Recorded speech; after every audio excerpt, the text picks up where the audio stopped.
The Trump-Musk breakup continues with a startling new report that takes Trumpian vindictiveness to a new level.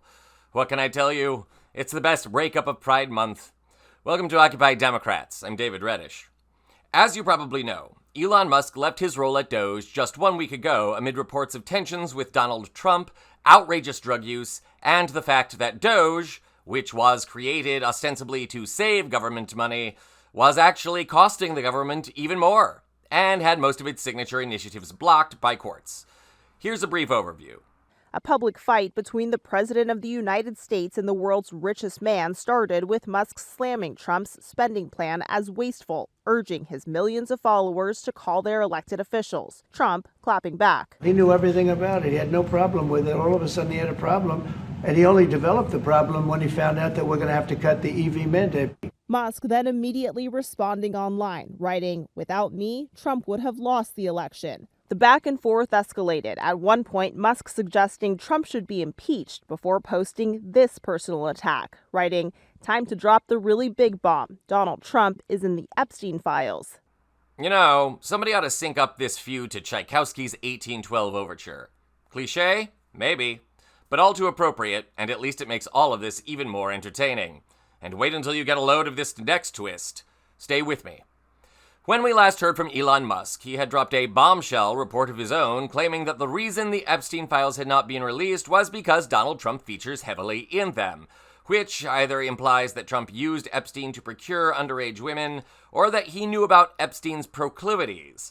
Author Michael Wolff had this to say. But Elon today dropped an absolute bomb. It may not be a total nuclear bomb, that's in Trump's camp, but he dropped the bomb of Donald Trump is in the Epstein files. What does he mean? I mean, it is the nuclear. I mean, I think it has been, and it is that it's an issue that I'm particularly interested in because I've been involved in it. And actually, I've been the one who has dropped the bomb or tried to drop the bomb because it's absolutely true. I mean, Donald Trump, here is the story hiding in plain sight for a very long time now.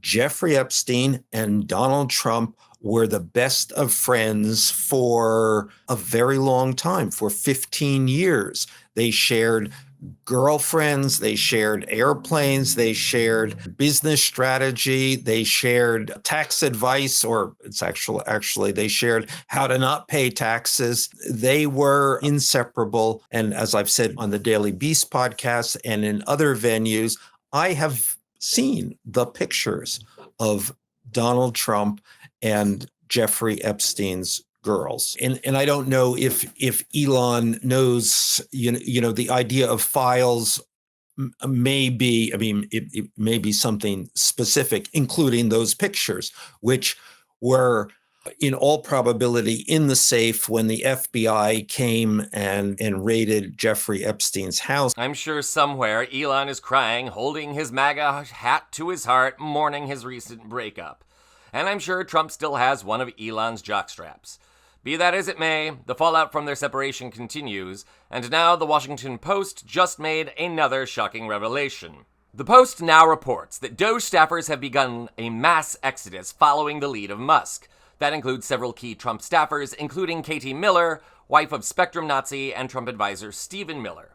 Musk's exit also has created a power vacuum that is seeing the Trump administration go to war with itself as staffers try to fill the void left by Musk. No word on which staffers are willing to shower with Trump.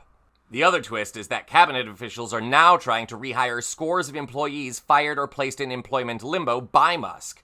Chief among them is Russell Vogt, designer of the Racist Project 2025 and current White House budget director. Vogt is expected to ask Congress for further rescission of funds in an effort to cut spending. At least Vogt knows what Elon overlooked, that Congress controls spending, not the executive. But there's more bad news for Vogt and Trump here. Part of the reason Musk was able to create so much chaos was that he was so close to Trump. In other words, government employees treated his edicts as though they'd come from Trump himself.